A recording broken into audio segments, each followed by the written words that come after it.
Okay, guys, let's talk about Hogwarts Legacy Preorders.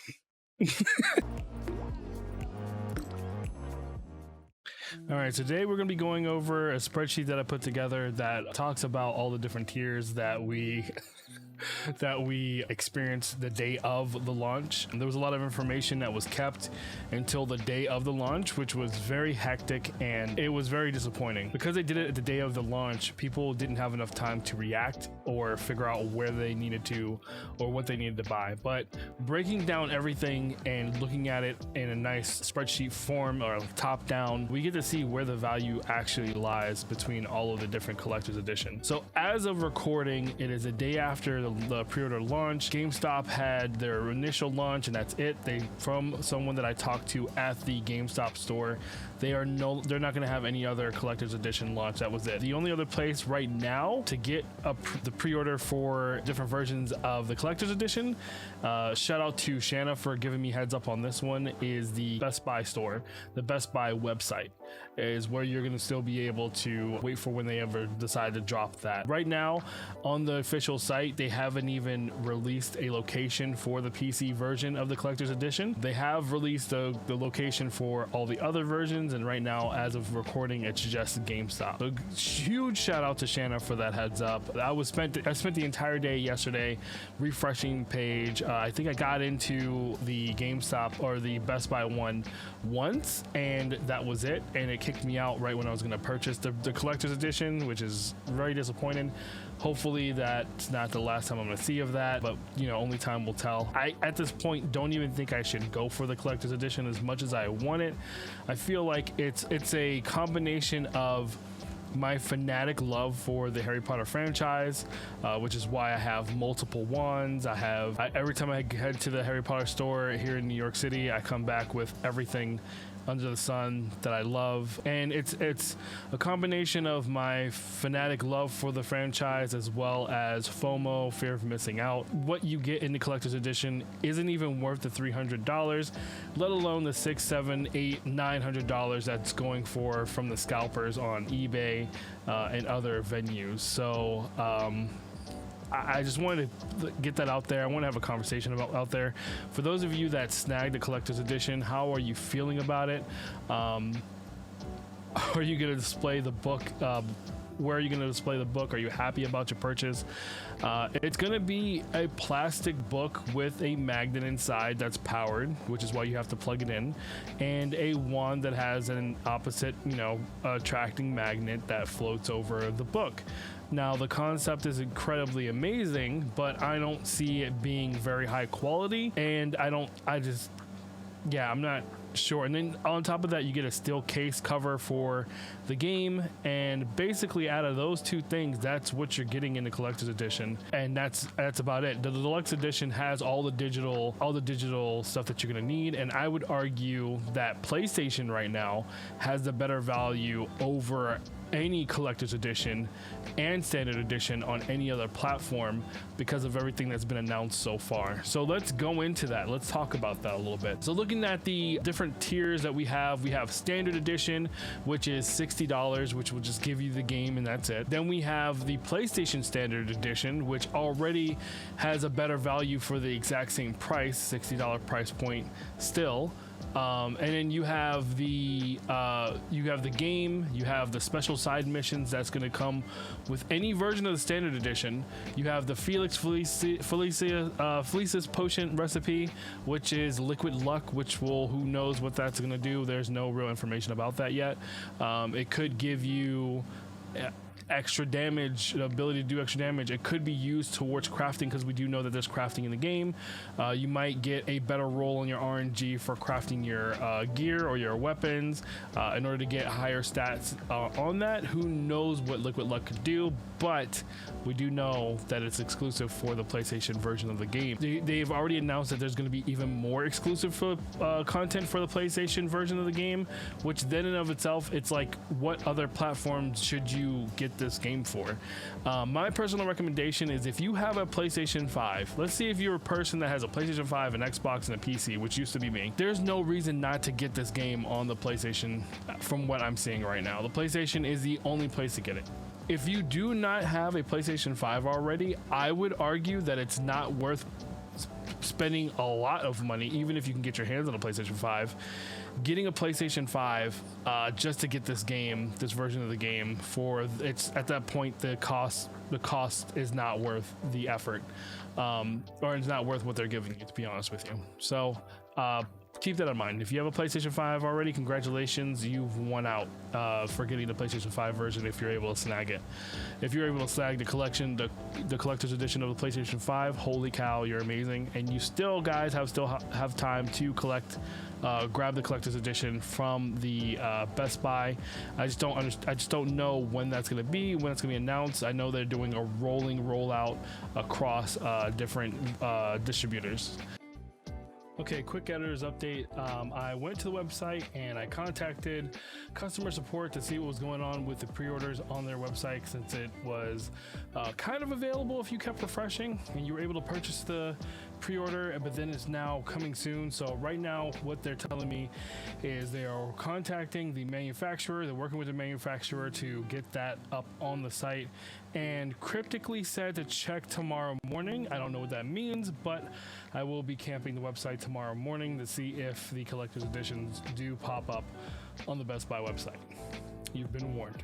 So then you have the PlayStation Standard Edition, and you have the Next Gen Standard Edition, which is the PlayStation 5, the Xbox Series X, the Next Gen consoles. By the way, Windows Edition or the PC Edition is not considered Next Gen. This is only referring to the Xbox and the PlayStation 5's Next Gen, which is $70 and $69.99, and that's going to give you the game. But just understand that you still get all the other stuff as well that the PlayStation version offers you for the PlayStation, the next gen PlayStation. After that, you have the Deluxe Edition, and the Deluxe Edition is $80. For the $80 that you spend for any platform, let's say the Xbox Series X, you're gonna get the Dark Arts pack, which has a Thestral mount, the Dark Arts Battle Arena, the Dark Arts Cosmetic set, and the Onyx Hippogriff, which looks beautiful.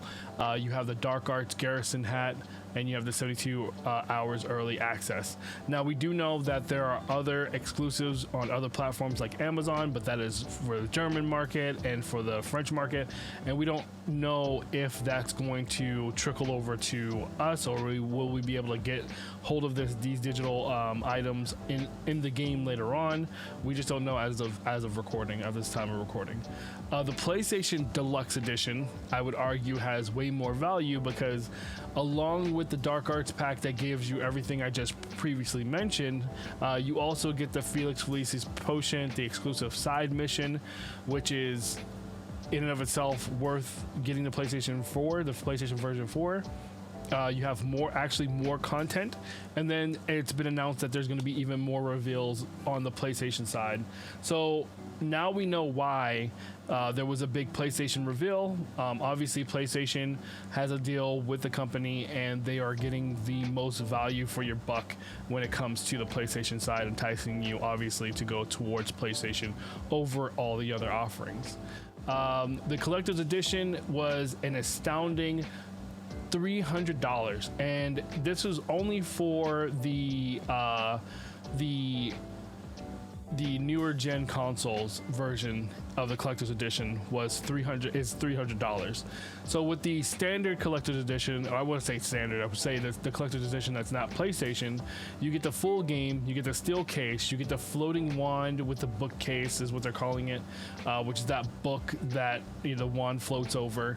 You get the digital arts pack, or the Dark Arts pack, which is the Thestral mount, the Dark Arts Battle Arena, the Dark Arts Cosmetic set, the Onyx Hippogriff mount, the Dark Arts Garrison hat, and then you also get the 72 hours early access. Now, with the PlayStation version of the collector's edition, you get the full game, the steel case, the floating wand and book. You get the Dark Arts pack, which is Thestral and everything else I just mentioned. 72 hours early access, the Felix Felice's potion, the exclusive side quests that comes with all the other versions of the game, and then to be announced more exclusive content that's going to be coming to the PlayStation version of the collector's edition. Now, the collector's editions that were for the previous gen consoles and for Windows, because Windows gets lumped into this, will be just a full game, the still case, the floating wand, the dark arts pack, and a 72 hours early access. You will not have access to the Fearless Voices potions, the exclusive side quests, and or the whatever is going to be announced later on down the line does not apply to you. I'm still, even though I'm like on the fence and telling myself don't do it, I am still refreshing the page and checking Best Buy as of today to see if I can get my hands on the PC version of the collector's edition. But yeah, $300 is a lot. It's a lot. The last time that I purchased a collector's edition of anything was GTA 5, and GTA 5 was like, it was like like it was, I think it was $150, I believe. It was $150. So $300 for a book that with a floating wand and a steel case. Those are the two collectible things. Is something that's going to be for those really hardcore Harry Potter collectors that have like different versions of the Harry Potter book. You guys know who you are. Like, there's like, even for me, like I have blinders on when it comes to Harry Potter merch, and like even though it doesn't make any sense whatsoever, I'm still trying to hunt down, because I just want the floating wand over the book. It just looks so freaking incredible. Don't know where the heck I'm gonna display it at, but I'll find a way. When there's a will, there's a way. There's a will, there's a way. Regardless, yesterday was hectic. I did not like that we got trickling of new information that was actually important to your purchasing decisions after the fact. Almost, it was like after everything went live, after everyone was already scrambling to purchase everything. It was really, really bad. I also want to highlight that the launch on the game on GameStop was really disappointing. I try my best not to support GameStop as a company. I don't support anything they do. I feel like a lot of the things that they do is very predatory, and it's anti-consumer a lot of the times. Not just anti-consumer, it's anti-gamer. On top of that, I am not a big fan of GameStop. And true to form, when you went to the GameStop website to go purchase the game, obviously it was only going to be for pro members, and you have to be a pro member to even gain access to getting the collector's editions, which means you had to pay $15 on top of the $300 that you were going to pay for the collector's edition, just for the exclusive rights to go for it. Their site kept crashing. There was logging issues. There was all types of issues. So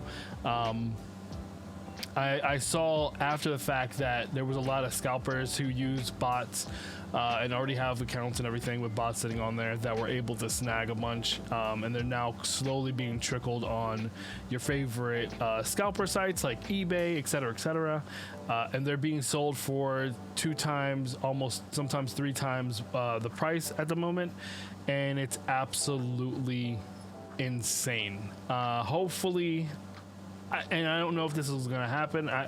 I really hope that the company fires back at this by making the collector's edition not exclusive. I hope that they put way more out in the wild over the time and make sure that everyone has a chance to get their hands on the collector's edition. On top of that, I would love to see the collector's edition be brought down to something more affordable, like $150. Even in my opinion, $150 is a lot, but we're talking about a collector's edition. So I hope that, you know, going forward, they continue to manufacture the collector's edition for this game. Just keep putting it out in the wild to devalue the scalpers that are putting it up for $900, $700, and just pretty much snuff them out, and make sure that the collector's edition is widely available to those that would love to purchase it. Because there's a lot of us out there that are really a huge fan of this game. It's beautiful to see that the game sold out in a lot of the different areas so quickly. How much of that was scalpers? How much of that was legit purchases from actual individuals? Who knows? We won't know really. But it's wonderful to see this beautiful community come together to celebrate one, which in my opinion, and not to get too crazy with it, one of the most important games to come out for the Wizarding world in a long time. We're talking about, look back at all the other Harry Potter games that have coming out on the Game Boy Advance. This is one I played on the Wii, on the Wii U, on the on all these different consoles that they were releasing, and the quality of it. Then you have the whole Lego version of Harry Potter that didn't really stick with the story. They had a bunch of jokes and everything in it.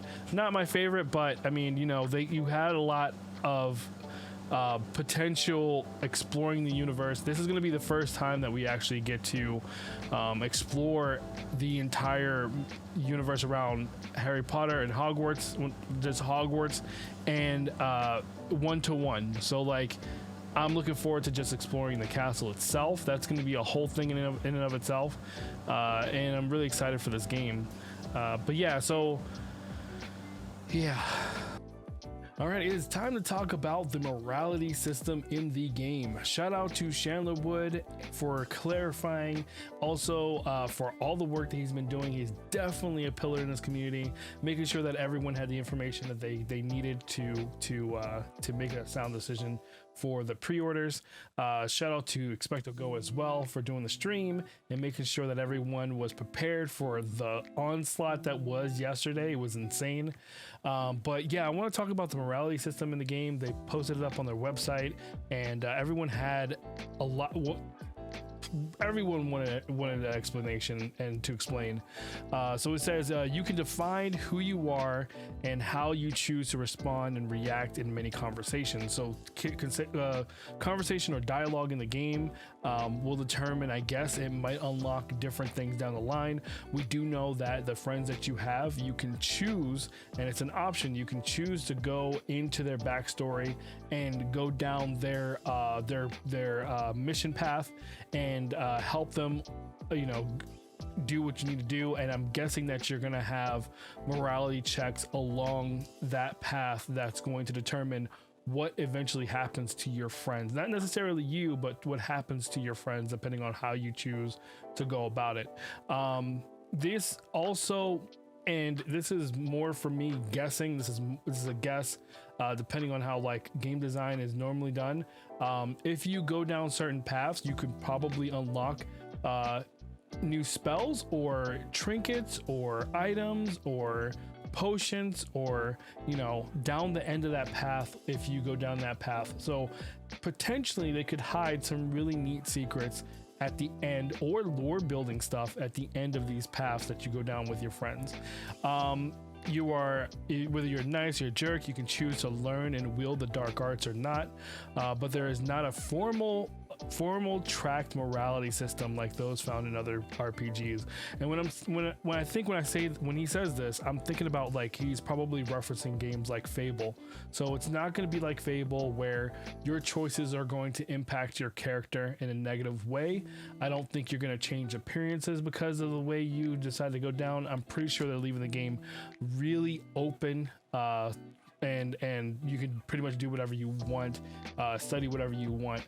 But I do think that the people, that your friends that you go along with in the game, will be affected by the choices that you make. I think that might happen, but that's speculation. But for sure, he said it's not like a morality system or tracked morality system. There is no tracked morality system in the game, like Fable. So with everything that you guys already know, what are you guys feeling about this release? Did you guys get your hands on the collector's edition? Are you even going to try to get the collector's edition?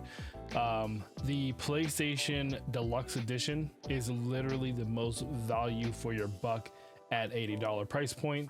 And unfortunately, I don't have a PlayStation 5, so my wife already ordered it for the Deluxe Edition for the Xbox. I'm going to continue to try to get my hands on the PC Collector's Edition. But to be honest with you, if it doesn't happen, then it doesn't happen. I don't think I'll be too sad about it. I know my wallet will definitely not be too sad about it. But what do you guys think about this whole entire release? Every time there's a release, it is a bit crazy, but we're talking about Wizarding World release. There's a lot of fans. There's a lot of people diving in for the same exact thing. What do you guys think about the scalpers and that whole situation? For me, I feel like there are things that could have been done beforehand to make this process a little bit easier. It seemed to be a little bit off the cuff, but hey, what are you gonna do? It's done. It's done. I will continue to keep an eye on Best Buy. I'm not sure, there hasn't been any other talk about the window or the PC pre-orders going live in any other platform or any other distributor. So until we get more information about that, I'll definitely let you guys know. It has been a crazy week, a crazy freaking week. And now all we have to do is look forward to February 10th. For a lot of us, February 8th. Until we can get our hands on this game and just soak into it. But regardless, I'm happy. I'm happy the way the company handled everything after the fact. That they came out and apologized for all of the confusion and the chaos. They took ownership, which is the only thing I care about. This is a company that is very passionate about their game, very passionate about bringing it to you guys, and in a very truthful way regarding the material at hand. So that only gets me more excited about what I'm going to see in this game. And I think everyone can agree. We just we just need to fast forward to February at this point. But yeah, so let me know in the comments below what you guys thought about everything, and what did you end up getting? I really want to know. Did you get the standard edition? Did you get the deluxe edition? What edition did you get? How are you feeling about the collector's edition? How are you feeling about this whole process overall? And yeah, stay tuned to this channel. If you want, hit the follow button or the subscribe button. I don't know how they do it over here on YouTube. I'm still learning. And let me know what you guys think. It's really important to keep that conversation going. On this channel, you're going to see a lot more Harry Potter content. We have the Dark Forest that we're going to be going to in November. We have a lot of stuff planned for this channel throughout the year leading up to the Hogwarts game. And then when that comes out, y'all know I'm going to be playing that 24/7. So, love you guys. Thank you guys again. And I will see you guys in the next one.